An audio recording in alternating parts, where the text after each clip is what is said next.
Good morning students, कैसे हैं आप सभी लोग। So today we are make to form simple sentence by using past participle.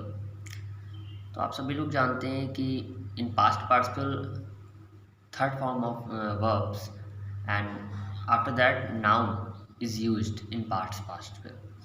Past participle में आप सभी लोग वर्ब की थर्ड फॉर्म और नाउन यूज़ करते हैं। मीन्स वर्ब की थर्ड फॉर्म आनी चाहिए और उसके बाद नाउन आना चाहिए। तो जब थर्ड वर्ब की थर्ड जो फॉर्म होती है उसके बाद जब नाउन यूज़ होगा तो ये जो वर्ब की थर्ड फॉर्म है वो एज आ एडजेक्टिव वर्क करने लगेगी।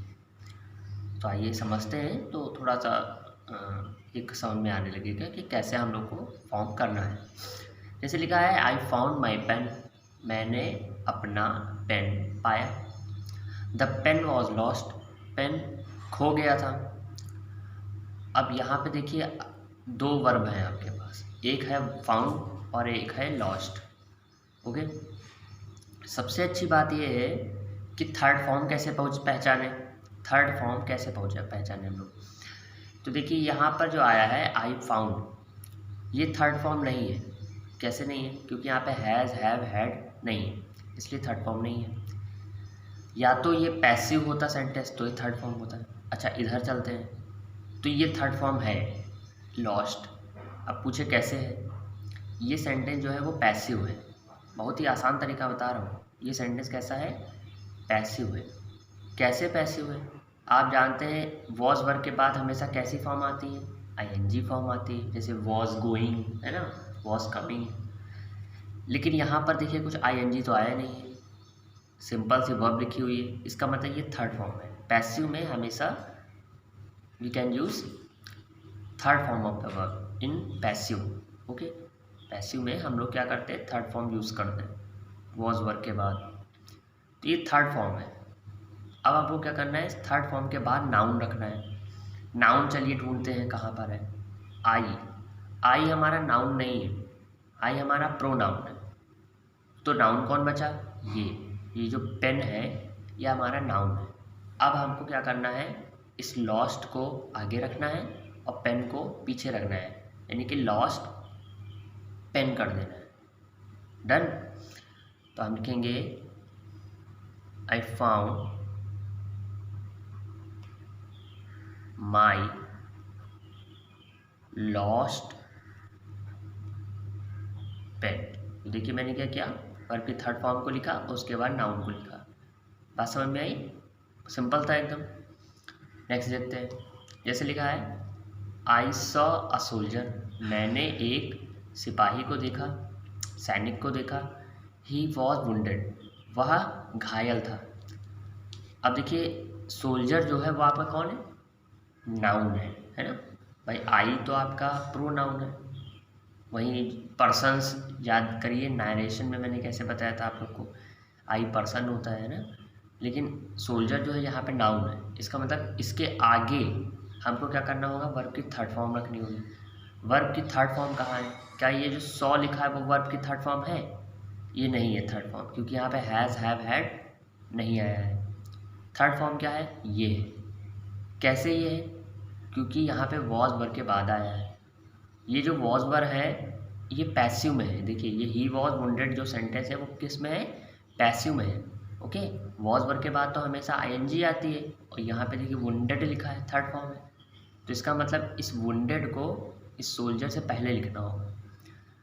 तो हम लिखेंगे आई सॉ, मैंने देखा, आ एक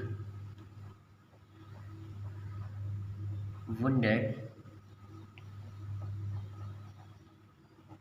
सोल्जर, मैंने एक घायल सिपाही देखा। ओके, नेक्स्ट देखते हैं। जैसे लिखा है आई मेट अ बॉय, अब ये देखिए नाउन मिल गया आपको और ये देखिए थर्ड फॉर्म रख दी। अब आपको इस वरीड को आगे रखना है बॉय के। Okay, worried boy. तो आप लिखेंगे आई मेट, मेट मीन्स होता है मिलना, मिलने की सेकंड फॉर्म होती है मेट, मीट की second form. I met a worried, worried means होता है चिंता करना, बहुत ज़्यादा परेशानी में जो होता है उसको कहते हैं। तो I met a worried boy, ये जो ही होता है ये सब हट जाता है, ओके, क्योंकि जो बॉय है उसने कंप्लीट कर दी ही की बात, ही इसी के अंदर है, ही इसी के लिए बात करी जा रही थी। ये वाला देखते हैं, थोड़ा सा इंटरेस्टिंग है एक्चुअली। ये जो लिखा हुआ है covered with a red cloth, देखिए पहले पढ़ते हैं। आई सॉ अ बॉय, मैंने एक लड़का देखा, he was covered with a red cloth, वो लाल कपड़े से ढका हुआ था। अब अगर ध्यान से देखें तो दिमाग ये चलेगा कि बॉय जो है वो हमारा नाउन है, और ध्यान समझिएगा बॉय हमारा नाउन है, और ये जो आया है कवर्ड ये हमारी थर्ड फॉर्म है,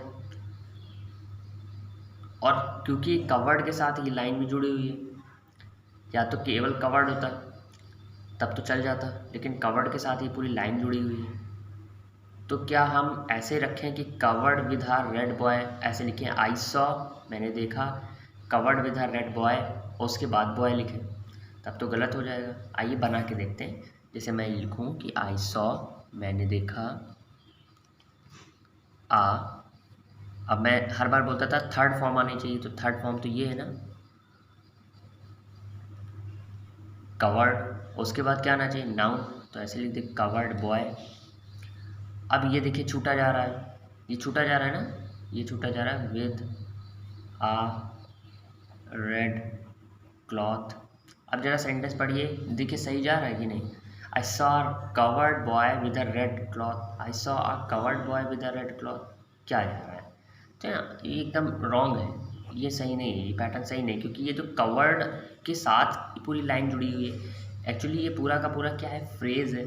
अब इस फ्रेज़ को सही से हमें पैटर्न सही से रखना होगा। देखिए covered with a red cloth था, ये पूरा एक था, हमने उसको बीच में देखिए बॉय लगा दिया, तो सेंटेंस वैसे ही रॉन्ग हो जाएगा।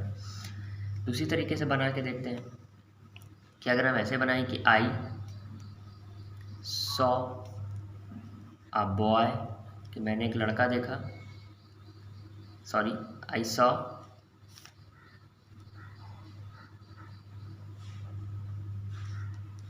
अ covered with a red cloth boy, तो मैंने देखा ढक, अब देख रहे हैं I saw covered with a red cloth boy, red cloth boy हो जाएगा। क्या ये पास्ट पार्टिसिपल को फॉलो कर रहा है? भाई थर्ड फॉर्म के बाद क्या आना चाहिए, नाउन आना चाहिए, लेकिन बीच में देखिए ये भी लिखा हुआ है। तो जब फ्रेज़ कभी भी सेंटेंस में आ जाते हैं तो थोड़ा उनको इंटरेस्टिंग तरीके से बनाया जाता है। एक्चुअली हम लोग को इस बात को ये ध्यान रखना चाहिए, इस बात का ध्यान रखना चाहिए, तो ये वाला जो सेंटेंस है ये भी गलत है। इस बात का हमें ये ध्यान रखना चाहिए बेटा कि जब कभी फ्रेज़ आ जाएगा या आपको पास्ट पार्टिसिपल कभी भी दिया जाए, तो पास्ट पार्टिसिपल में वर्ब की थर्ड फॉर्म का आना तो ज़रूरी होता है, नाउन का भी आना ज़रूरी होता है, लेकिन जो वर्ब की थर्ड फॉर्म है वो एज अ एडजेक्टिव काम करे। यहाँ देखिए, यहाँ वुंडेड, वरीड, ये सब वर्ब, ये सब कैसे काम कर रही हैं, एज अ एडजेक्टिव। तो हम इसको बनाएंगे आई सॉ, मैंने देखा, अ बॉय, एक लड़का, comma, covered with a red cloth. अब इस नियम में किसी ने किसी को नहीं छेड़ा है, देखिएगा यहाँ इसमें क्या हो रहा था, फर्स्ट वाले में क्या हुआ था कि कवर्ड के बाद बॉय रख दिया था, लेकिन ये वाली लाइन टूट गई थी, ये पूरी एक लाइन थी, ये पूरी एक लाइन थी, इसको बीच में किसी को लगाना नहीं था, है ना। और यहाँ पर देखिए आप क्या हो रहा है कि यहाँ पर बॉय बीच में आ गया था, कवर्ड और विद के बीच में, इसलिए सेंटेंस गलत हो गया था। यहाँ पे देखिए मैं वो वाला जो रूल मैंने बताया था कि वर्ब की थर्ड फॉर्म के बाद नाउन होना चाहिए, वो भी नहीं फॉलो कर रहा है, क्योंकि covered with a red cloth यहाँ तक पूरा यही हो गया, उसके बाद बॉय लिखा गया, ये भी गलत हो गया। थर्ड वाला देखते हैं, आई सॉ अ बॉय, ये पूरा सही रहा, covered with a red cloth, कि मैंने एक लड़का देखा जो लाल कपड़े से ढका हुआ था। तो देखिए ये लाइन भी नहीं टूटी और बॉय इधर हो गया। बॉय यहाँ पर वर्ब की थर्ड फॉर्म के बाद नहीं आया है, इस बात को मैं समझ रहा हूँ आप लोगों की, लेकिन जो ये covered with a red cloth है ना, ये एज अ एडजेक्टिव काम कर रहा है, ये बॉय के लिए, ओके। तो हमको पास्ट पार्टिसिपल में इस बात का ध्यान रखना है कि जो वर्ब आ रही है वो कैसे हो, वर्ब की थर्ड फॉर्म हो और वो एज ए एडजेक्टिव काम कर रही हो। ओके, तो ये वाला हमारा जो सेंटेंस है वो सही है। Okay, good day.